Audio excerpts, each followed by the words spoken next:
Hey, so how's everybody doing today? This is Nighthawk Motors, also known as Kevin. I'm gonna make another paddle shifter video for you guys. That last paddle shifter video I did it's just been consistently getting views. I honestly never thought a paddle shifter video would be the highest viewed video on my channel, but there it is. It's got like 235 or 237,000 views. And I'm not gloating. I'm so surprised because I haven't made a video for over a year on this channel. I think it had like 90,000 views or something last year, and now it's at like 230. That's crazy to me. But yeah, I just want to make another quick little paddle shifter video. And also I wanted to mention at the beginning of the video, the last video I made was more of a technical video. This is going to be kind of like a brief overview, like a kind of a, I don't know how to say it, like maybe a fine-tuning video or something like that for you guys, if you're still having some questions. I noticed there were some questions in that video, and I tried to answer them the best I could, but I figure that video is doing so well, everybody's seems to like it, so let's go ahead and make a part 2 or a second paddle shifter video for this car, and hopefully I can touch on some other points that might address other people's concerns or questions about when they're using paddle shifters on their own personal car. So let's go ahead. I've been behind these people for a little while now with this trailer, and I don't want to make a paddle shifter video behind them because they're going a little slow, which is fine.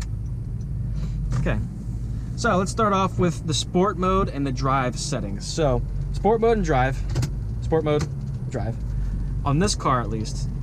And I'm not going to say this is how it is for all cars or even all the new Honda models, but for this car specifically, 2017 Honda Accord Sport with a CVT transmission, that's what you have to deal with and to choose from. And you have 2 paddle shifters, one with a negative and one with a plus on it.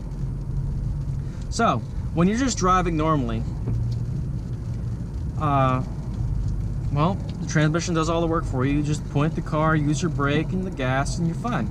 But say you want to merge onto a highway, or you want to brake without using your brakes. That's where the paddle shifters come into play. And even if you want to have more fun while driving, say you're on a back road like this, you're kind of bored, it's like a nice scenery, it's kind of unique, about as nice as you get in New Jersey at least. And you want to just flip around the paddle shifters a little, pretend you're in like some sort of Gran Turismo video game or something like that. You can go ahead and do that too if if you're bored, you feel like even if you feel like you're nodding off, which if you're nodding off, probably should take a break, get a little coffee, maybe jump out of the car, do some jumping jacks, wake up. But yeah, I digress. I've been using that word a lot lately. I don't know why. I feel like I'm going to stop using it though. Alright, so hit the negative paddle shifter, the left hand one, and your RPMs will surge up briefly if you're just steadily holding your gas at a speed like I am. But say you hit that paddle shifter and you let off your gas, it's going to stay that way until you come to a stop. Or if you press your gas pedal again at a normal speed, a normal input where you're just trying to cruise, it'll shift back into normal drive. Same goes for acceleration. So if say you're accelerating, it'll hold the gear there in the gear you want. And yes, I know this is not a geared transmission, this is a CVT, so it's basically a belt with pulleys, but we're going to use gears to make it more simple for people to understand. So that's pretty much it for driving around with your paddle shifters and drive. It's a quick, easy, accessible way to get a little more horsepower to your engine and to accelerate or decelerate if you're going down a hill and you don't want to burn up your brakes. Even though this car is so light, you probably won't have that problem, but it's just like another tool you can use in your driving little arsenal. But the real thing I want to show you guys is the sport mode in this car and how the paddle shifters work with that. So as you can see and hear, I put it in sport mode and the RPMs are holding around 2,500 RPMs right now. Whereas in normal drive, it's maybe around 1,500. So it gives you more power. It holds your RPMs higher, near the power band, and allows you to accelerate harder. Even though this car isn't exactly the fastest car out there. But yeah. So with this mode, there's no more of that automated thing as soon as you press that paddle shifter that will take you back out of that manual mode, that gear. It'll stick in whatever gear you call it. See, it's in 6 right now, if you can see that. And you can press the accelerator all the way down, 100% throttle, and it's not going to shift for you. It's not going to downshift, upshift, anything. It's just going to lay in that gear for you. So you know what your car is going to do. You have more control over your car, which is, in my opinion, I love it. especially when I'm not like in traffic and I'm just kind of tooling around the back roads, maybe on a Sunday drive like today. Sunday drive, Sunday cruise, you're just kind of bored, waiting for the work week to start. You can go around and kind of, you know, drive around with your paddle shifters and enjoy the car a little bit. So yeah, that's pretty much how to use the paddle shifters.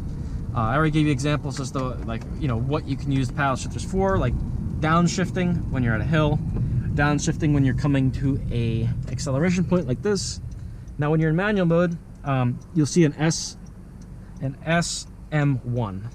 That means Sport Manual 1. And you can go ahead and accelerate here. Give you a quick little example.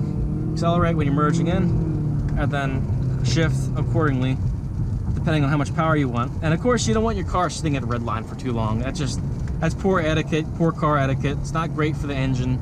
It makes everything wear down faster because everything's spinning at a higher speed. It causes more friction in the engine. Also causes, you know, more heat because of that friction. But yeah, if you're ever in manual mode and you don't know what you're doing, you feel like the car's revving out too much for whatever reason, just drop it back in the drive. Everything goes back to normal, and you just resume your normal life with your car. But to conclude this video, I'd like to just say, get out there, experiment with the car a little bit, enjoy it, and just find like an open road where you can just kind of learn this thing, because it's fun and it's a feature of the car. And I like I said, I highly suggest trying it. You know, you paid for the feature of the car. That's what came with the Sport, at least this model, and you should really just use it. So if you guys enjoyed that video, please hit the like button, subscribe, and I'll be making more content here shortly. I am also looking into hopefully like getting a new car soon. Not that this one hasn't been great. This has been a really good car for me, but it's getting up on 5 years of ownership, and I'm kind of looking for a change. So that's another thing I'm going to talk about in another video, is the car markets and how they're like how they've been going, why they're so crazy right now, and just the overall market in general, and if it's, you know, right to buy now or if you should wait for, like, say, another year. So that's going to be an upcoming video I'm going to make. I'm going to have some more statistical data up there to support my video. This is kind of more just a little fun video for me to make. Get out there, drive around the back roads, and hopefully show somebody that hasn't used their paddle shifters in the car how to use them. So if you guys would, like I said, hit that subscribe button, comment down below, let me know if you have any questions, anything at all, and I'll try my best to answer it for you. I try to get back to everybody, as long as the questions are, you know, decent questions. You have to put a little thought into it, because I like thinking too. But everybody have a great day, have a great night, whatever time it is. See you next time. Bye.